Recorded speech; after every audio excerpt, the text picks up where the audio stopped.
বানিয়ে ফেললাম মজাদার ফিশ ফ্রাই। তো আমি এটা পাঙাশ মাছ দিয়ে করেছি, তোমরা চাইলে ইচ্ছে মতো যে কোনো বড় মাছ নিতে পারো।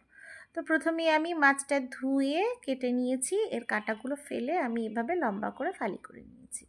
এরপরেতে দিয়ে দিলাম রসুন বাটা, দিলাম আদা বাটা, লবণ, এতে দিয়ে দিলাম কিছু গোলমরিচের গুঁড়া আর শুকনা মরিচের গুঁড়া।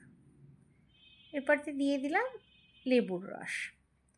তো এগুলো দিয়ে খুব ভালো করে মেখে 10 মিনিটের জন্য ম্যারিনেট করে রাখলাম।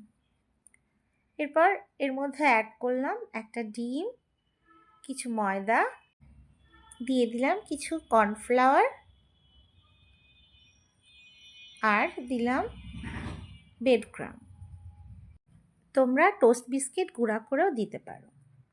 এখন সবগুলো উপকরণকে একসাথে মেখে নিলাম। এরপর একটা ফ্রাই প্যানে একদম তেল গরম করে একটা একটা করে মাছগুলো দিয়ে খুব সুন্দর করে এভাবে ব্রাউন করে ভেজে উঠিয়ে নিলাম।